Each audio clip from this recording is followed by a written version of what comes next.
Assalamualaikum warahmatullahi wabarakatuh.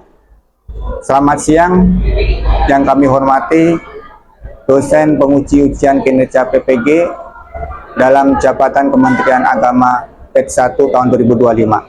Perkenalkan, nama saya Muhammad Anas Solihin, guru pendidikan agama Islam dan budi pekerti di SMA Negeri 73 Jakarta. Saat ini saya juga terdapat sebagai mahasiswa PPG dalam jabatan Kementerian Agama Gelombang 1 tahun 2025 di LPTK UIN Syarif Hidayatullah, Jakarta. Saya akan mengikuti ujian kompetensi mahasiswa PPG pada hari ini tanggal 16 Mei 2025. Saya akan melaksanakan praktek mengajar di kelas 10 dengan materi topik menghindari akhlak mazmumah dan membiasakan akhlak mahmudah agar hidup nyaman dan berkah dengan memakai metode discovery learning. Saya berharap dapat menunjukkan kemampuan saya sebagai calon guru yang profesional dan kompeten. Saya siap untuk menghadapi ujian ini dengan percaya diri dan sungguh-sungguh. Terima kasih. Wassalamualaikum warahmatullahi wabarakatuh. Assalamualaikum warahmatullahi wabarakatuh.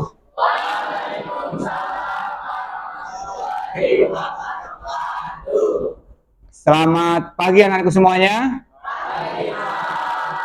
Gimana kabarnya? Sehat semuanya? Luar biasa, sehat. Terima kasih. Sebelum kita mulai pembelajaran, marilah kita terlebih dahulu berdoa. Coba ketua kelasnya dipimpin doanya. Siap.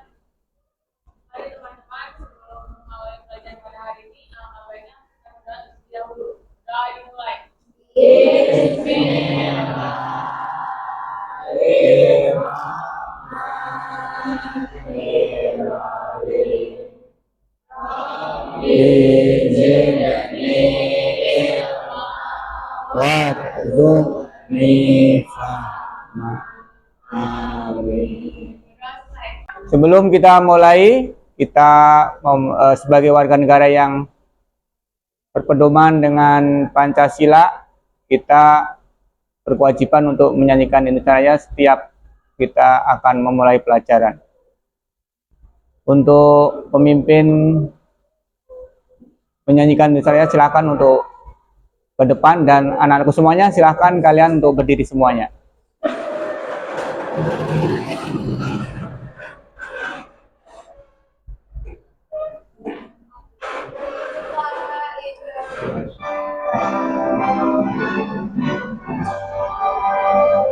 Indonesia tanah airku,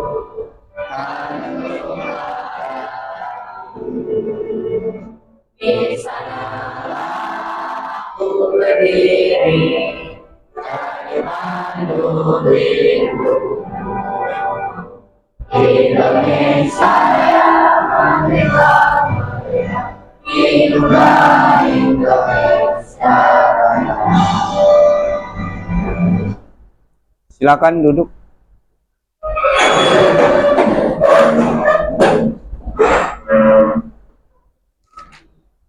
Terus selanjutnya akan saya absen dulu, ya. Yang saya panggil harap untuk menjawab dengan jelas, ya. Yang saya panggil jawab dengan jelas. Sekarang tanggal 16. Aditya Saputra, Ahmad Sirojudin, Erlangga, Alif, Anissa, Asian, Chelsea. Sakit ya, tadi udah berangkat, berarti masuknya sakit. Ya, terima kasih anakku semuanya, sudah hadir semuanya. Sebelum kita mulai pembelajaran, anakku semuanya, biar kalian fokus, ya, konsentrasi, tidak ngantuk, ya. Mari kita ice breaking terlebih dahulu. Ini namanya ice breaking fokus, ya. Kita mulai ice breaking, sudah bisa kan? Ya. Ayo kita coba tepuk fokus. Dilihat, didengar, dipahami. Oke, terima kasih. Semuanya anak 10-2 memang top chair, ya. Anak semuanya, kita masuk ke pelajaran inti. Jadi kita ini sekarang akan membahas tentang bab menghindari sifat mazmumah dan membiasakan sifat mahmudah supaya hidup kita nyaman. Ya, sebelum kita mempelajari sesuatu, kita harus tahu tujuannya. Ya, semua sesuatu kalau tidak ada yang dituju, tidak ada tujuannya, maka tidak akan tercapai apa yang menjadi tujuannya. Ya, di dalam pembelajaran kali ini bab akhlak, menghindari akhlak mazmumah dan membiasakan akhlak mahmudah ini, kita ada beberapa tujuan yang harus kita capai. Yaitu yang pertama, memahami konsep godop dan dampaknya dalam kehidupan sehari-hari. Jadi kalau kalian nanti habis belajar ini, kalian tahu, oh godop itu seperti apa, ya. Terus dampaknya bagaimana dalam kehidupan sehari-hari. Yang kedua, mengidentifikasikan contoh-contoh godop dalam Al-Quran dan hadis. Ya. Karena kalian sudah tahu kan ayat-ayatnya, yang mana yang menerangkan tentang godop. Terus yang ketiga, mengembangkan kemampuan untuk mengendalikan emosi. Karena pembelajaran ini tujuannya adalah supaya kalian tuh bisa mempelajari godop ini, nanti akhirnya kalian bisa membiasakan praktek langsung. Ya, sehari-hari saya marah, gimana supaya saya itu marahnya itu nggak meledak, marahnya itu nggak terkontrol. Itu adalah tujuan daripada pembelajaran kita pada hari ini. Terus selanjutnya saya nanti akan menerapkan sistem kerja kelompok. Nah, nanti kalian menyaksikan video dulu tentang apa namanya kejadian kerusuhan Sampit tahun 2001. Ada yang tahu nggak? Ya, Madura dan Dayak. Itu nanti kalian lihat, terus nanti kalian bisa simpulkan. Jadi apa sih yang menyebabkan orang bisa seperti itu? Ya, membabi buta. Dia nggak salah ikut-ikut kebunuh. Ya. Kalau yang salah, kayak ada bertengkar, itu yang kena nggak hanya orang itu, tetapi yang kena malah melebar kemana-mana, ya. Gara-gara 1-2 orang yang berkelahi atau bermusuhan, itu satu etnis di bumi hanguskan. Sampai apa namanya, ada yang lagi hamil dibunuh sama janin-janinnya juga. Itu kejadian tahun 2001. Coba kalian bisa lihat yang YouTube-nya. Antara budaya harus memadukan dan kemudian dikenal sebagai konflik sawit atau perang sawit. Konflik ini dapat dikatakan sebagai puncak dari kelompok etnis tersebut. Sebelumnya, insiden serupa juga pernah terjadi di Kalimantan Barat, tepatnya di Kabupaten Sambas pada tahun 1999 yang dikenal sebagai konflik Sambas. Lalu, apa yang menjadi penyebab pecahnya tragedi tersebut? Lantas, seberapa mengerikan konflik sawit? Tepat jawabannya setelah ini.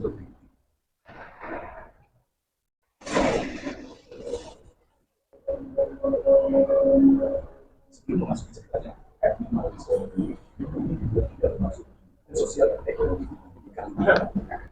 Sumatera pertama di Kalimantan Barat tahun 1900 melalui program transmigrasi yang dijalankan oleh pemerintah Belanda dan kemudian dilakukan pemerintah Indonesia. Dalam proses sosial lantaran kelas dan transmigrasi dan dominasi ekonomi yang dikuasai oleh para daerah. Sumatera banyak terlibat dalam sebuah perindustrian dan perkampungan dan membuat kesenjangan ekonomi semakin lebar. Sementara itu, budaya kerap kali mengalah dan terdesak di tanah di sini. Mereka beberapa kali harus bekerja tempat ada ekspansi industri kayu dan terus mendorong mereka bekerja di rumah. Selain itu, ketidakadilan sering dirasakan oleh suku Dayak, terutama ketika mereka menjadi korban dalam berbagai persisian. Dalam kehidupan sosial, sebagian warga asli Dayak memiliki pandangan negatif terhadap pendatang dari suku Madura. Beberapa di antaranya menganggap bahwa ada orang Madura yang terlibat dalam tindakan radikal seperti premanisme dan menjadi penjemputan. Selain itu, muncul agama bahwa beberapa orang Madura karena bertahan di warga lokal, sehingga tegas dan cenderung keras sebagai orang Madura juga sering dianggap sebagai pelanggaran dalam menjalankan hak asasi sosial. Di sisi lain, masyarakat Dayak yang secara tradisional dan berharap cenderung mengutamakan dan misalnya dan agar sikap mengalah dari kehidupan sehari-hari. Dan budaya dan kami sering sekali kesalahan dan ketika sosial organisasi yang lain dan bisa berjalan. Misalnya dalam ada beberapa pakai atau sumber mereka namun bagi orang Dayak sejarah saja hanya bahwasannya merupakan hal dan orang Dayak menganggap mereka selalu dalam keadaan siap lagi. Ketika terjadi perselisihan maka sepeda sih atau berasal dari sebuah sekitar ketika awal masjid bisa berikan ada versi yang bentukan pertama rakyat saya dalam bulan jadi bisa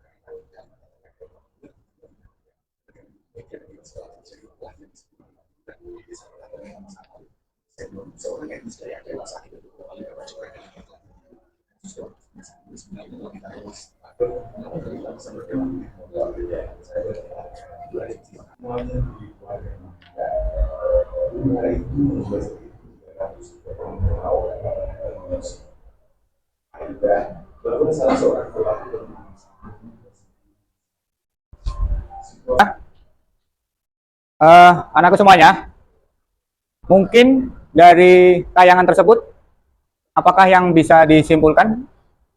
Coba, ya.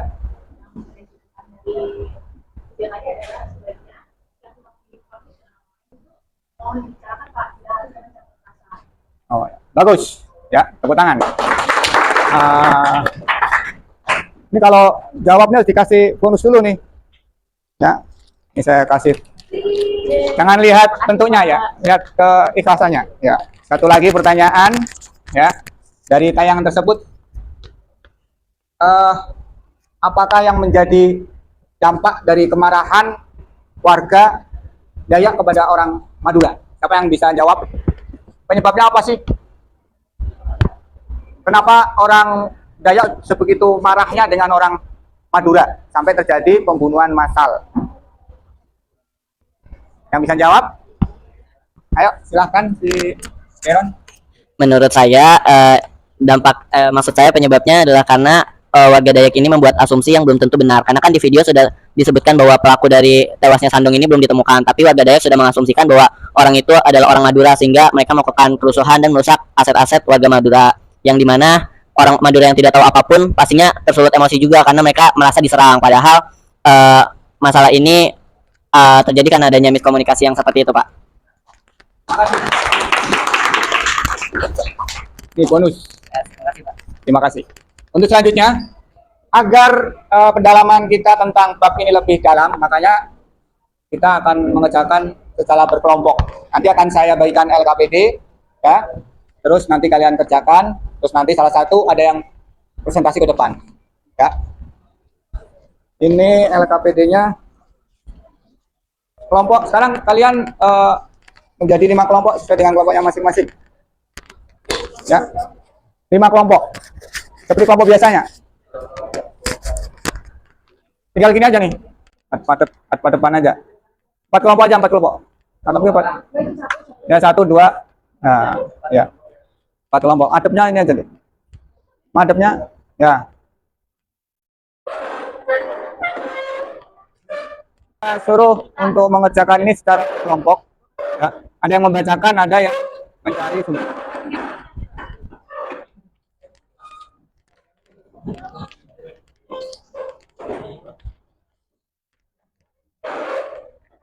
Udah berapa kelompok tadi? 5 ya? Udah ya? 4 kelompok. Ya udah 4 kelompok aja. Yang lainnya berdiskusi, coba kursinya dimajuin sini. Di belakang. Ayo Farel. Sini ngumpul. Iya. Baca kelompok, ada yang mencarikan data. Jadi ada yang di sini modelnya, ya. Nanti ada yang nyari jawaban nomor 1, ada yang jawaban nomor 2. Ayo. Sini. Silakan merapat.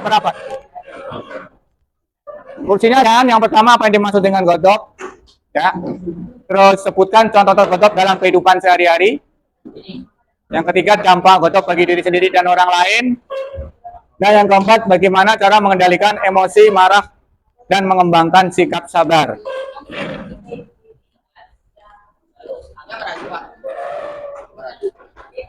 Ya, 4 dibuat 4 ya, tadi 4 sini. 1, 2, 3, 4. Kelompok 1, kelompok 2, kelompok 3, kelompok 4.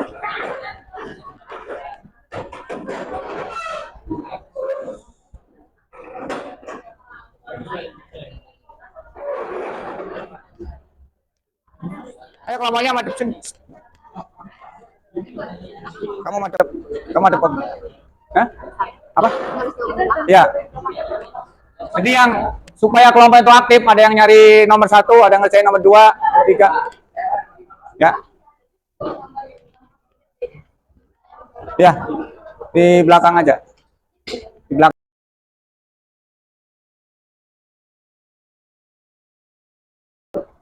Sudah yang presentasi? Untuk kelompok 2, saya persilakan untuk mempresentasikan hasil diskusinya. Silakan. Ganti-gantian. Assalamualaikum warahmatullahi wabarakatuh.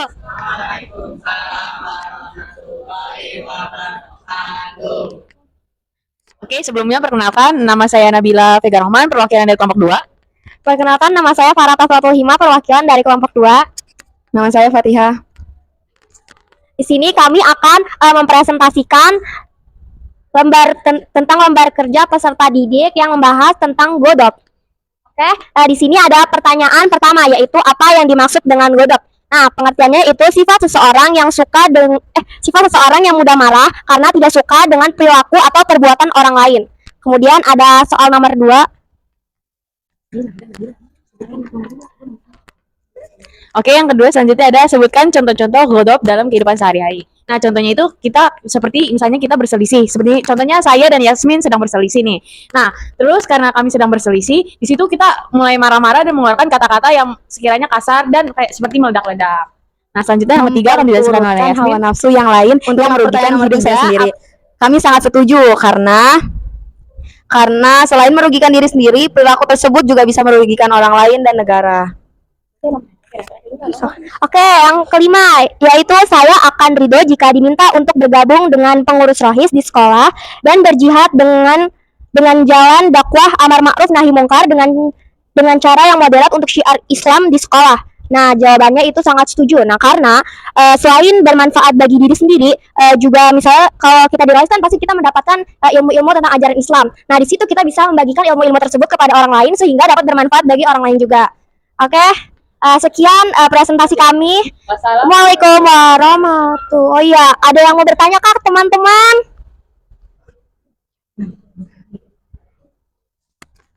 Silakan, ada pertanyaan?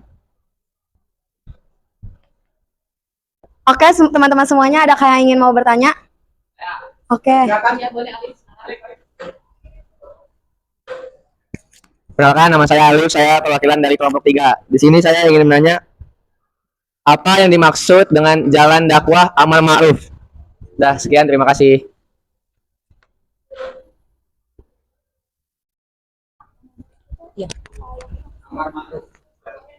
Nah, amar ma'ruf nahi mungkar itu di sini kita tuh harus melakukan perbuatan yang baik serta nahi mungkar artinya menghindari perbuatan yang buruk. Oke, itu ya penjelasannya. Apakah ada yang mau bertanya lagi? Asalnya dapat top, Pak. Oke, ada yang mau nanya lagi nggak, guys? Apakah ada yang bertanya lagi, teman-teman? Dapat top nih. Dapat top sih. Oke, guys, apakah ada yang mau bertanya lagi? Oke. Zaki, silakan.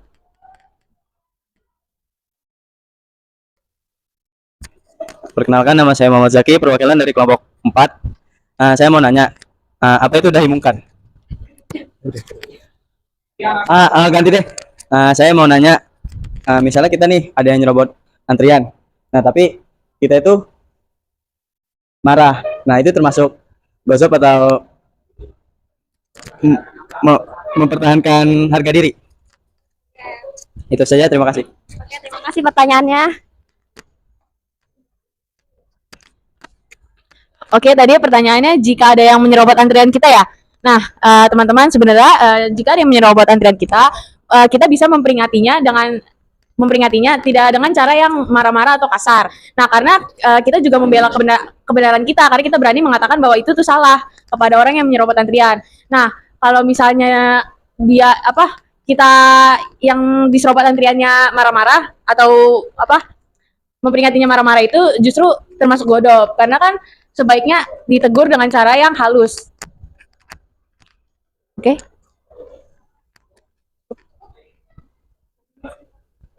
Topnya mana topnya? Top. Dan jika tidak ada pertanyaan lagi akan kami tutup.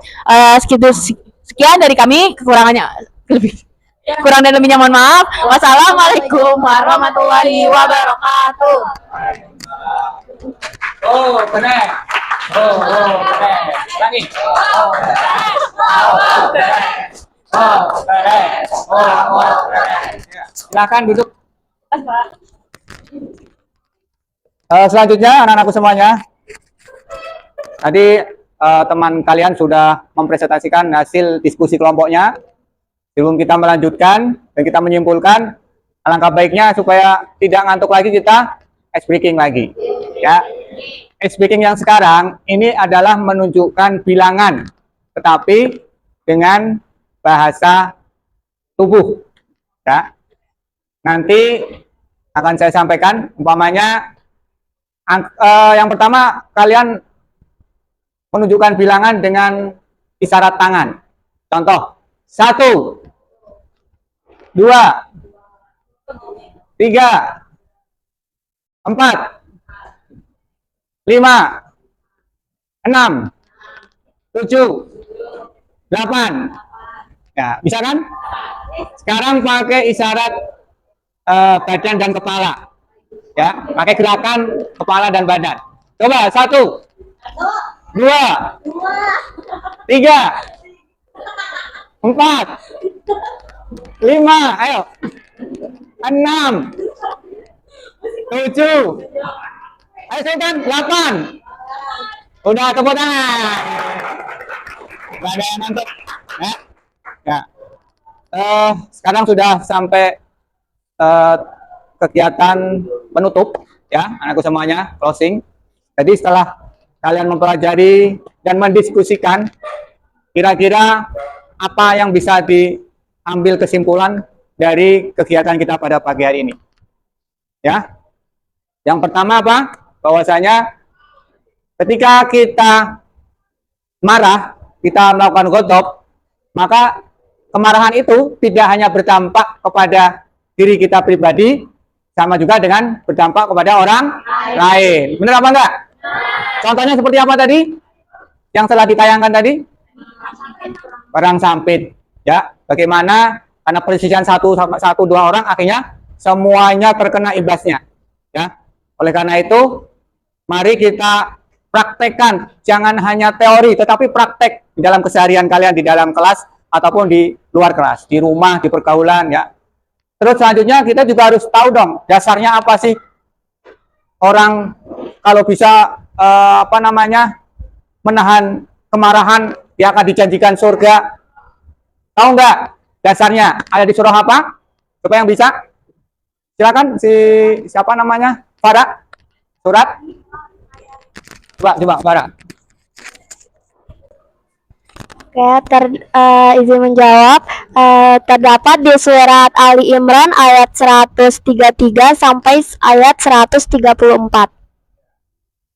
Coba dibaca suratnya. A'udzu billahi minasyaitonir rajim. Bismillahirrahmanirrahim.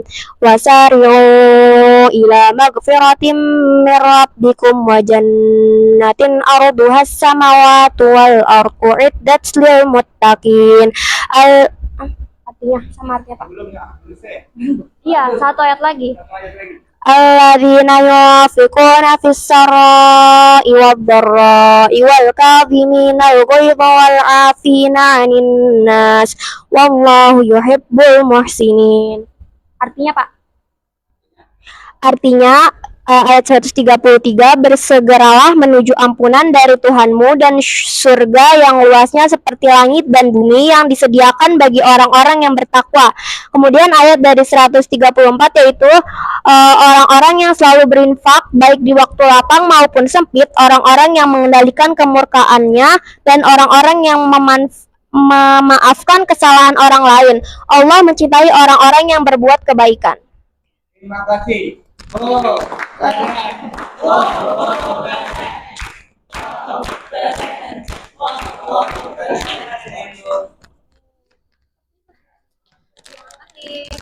Ya, kita sampai ke penghujung acara. Tadi saya sudah merefleksikan pembelajaran pada pagi hari ini. Sekarang gantian yang untuk anak-anakku semuanya untuk refleksi pembelajaran pada pagi hari ini. Silakan Fatihah. Ya. Oke, kesimpulan dari pembelajaran agama hari ini tentang gozop, kita mendapatkan ilmu tentang menahan diri dari perbuatan perkataan kasar ataupun emosi sesaat terhadap orang lain, dan kita juga dapat mengendalikan diri kita untuk tidak melakukan hal yang bisa merugikan diri sendiri dan orang lain tentunya. Cukup.